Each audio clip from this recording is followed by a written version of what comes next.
I've got a small 9 by 12 inch transparent watercolor of a palm warbler to share with you today. I'll walk you through the steps I went through to complete the painting. I did my sketch based on photos that I took in Northwest Ohio during spring migration.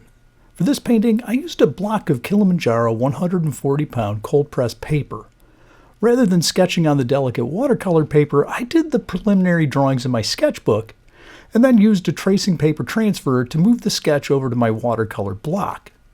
Now I had some nice clean lines to work from. I wanted to mask off the foreground objects so I could concentrate on the background first. Occasionally, if it's extra humid, cold press and rough watercolor paper will grab onto the liquid frisket. If this happens, you run the risk of tearing the paper up when you remove the frisket. I quickly hit it with the hairdryer to ensure that it was completely dry before putting on the masking fluid. Now I went about using liquid frisket to mask everything but the background. It isn't the fastest process, but it allows you to spend less time painting around all of your foreground objects. I start by hitting the biggest areas with a finger dipped in the latex, and then move to the back of a paintbrush, and finally a lead holder with a toothpick instead of a pencil lead for the edges and tiniest details.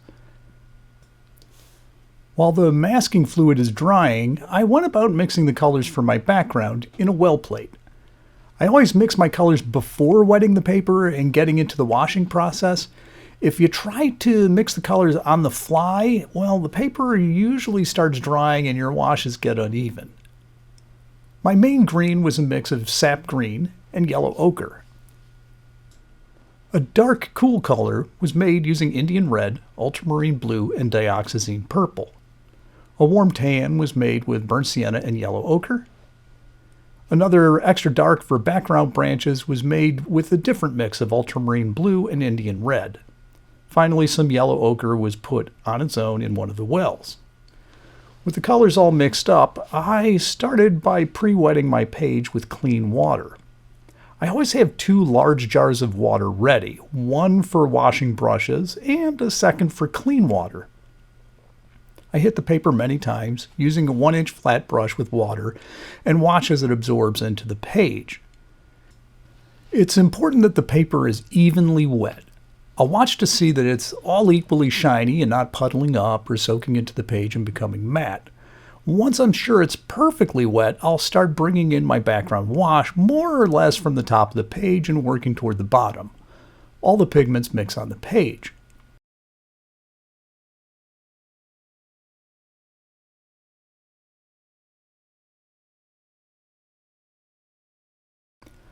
While the page is still wet, I start using my darker premix to streak in some lines suggesting blurry branches in the background.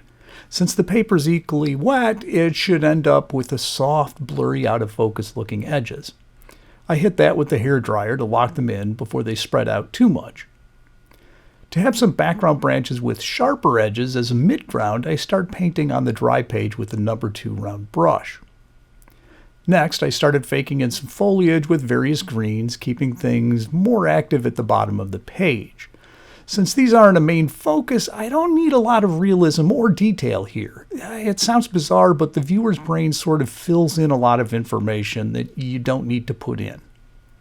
I also started painting harder edges to the bases of the blurry background branches. This will take a few passes to get the transitions to work. I periodically hit the glazed layers with the hairdryer to lock in things between passes. Once a majority of the background was in place, I removed the frisket, revealing the white of the page. I transferred the foreground sketch detail with my tracing paper transfer and a folding bone.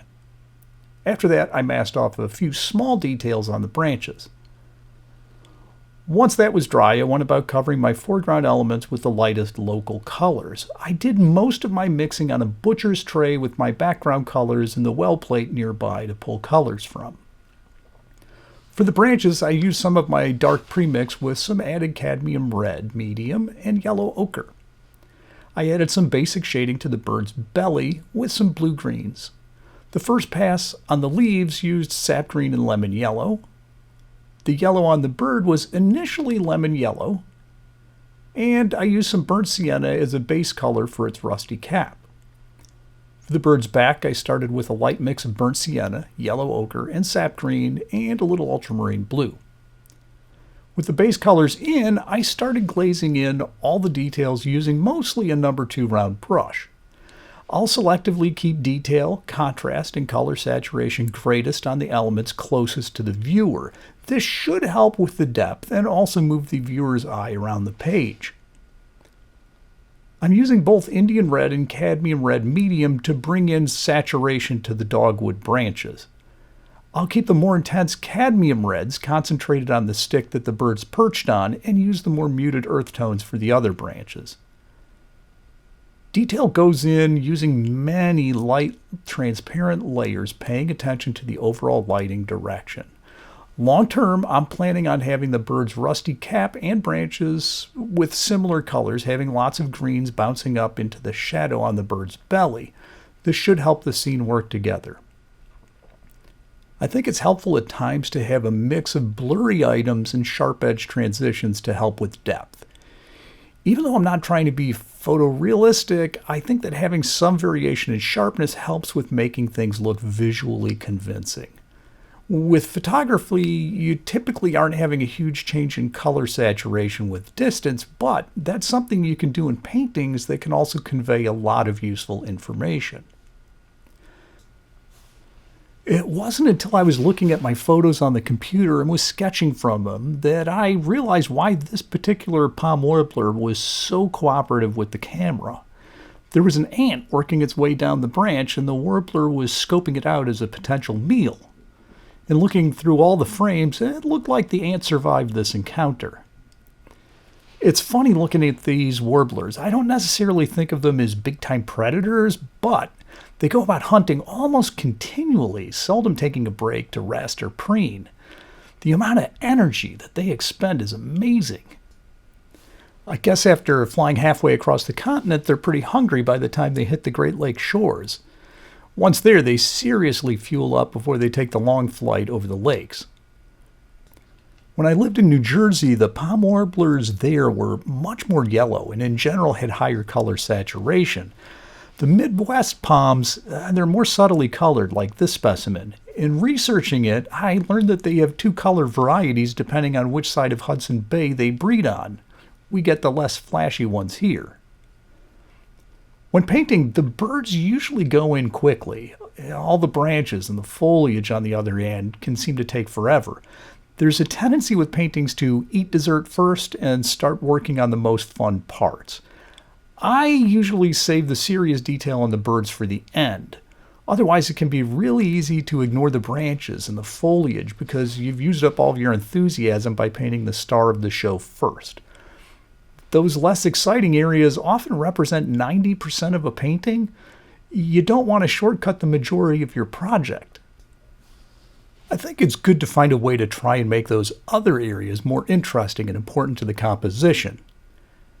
Later in the painting, I decided my leaves' yellow-green colors were a bit too intense, and I added some glazes with desaturated darker greens to knock them back a bit.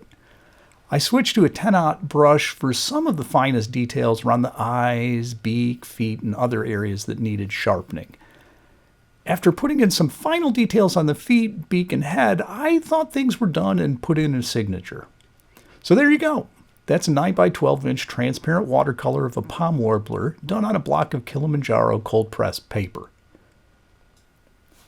At the time of making this video, the original painting is available. I'll put a link to my Etsy shop in the video description in case anyone has the desire to hang this on their wall.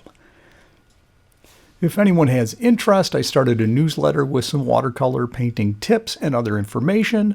A link to sign up for that will also be in the video description. I hope you all get a chance to get out the watercolors soon.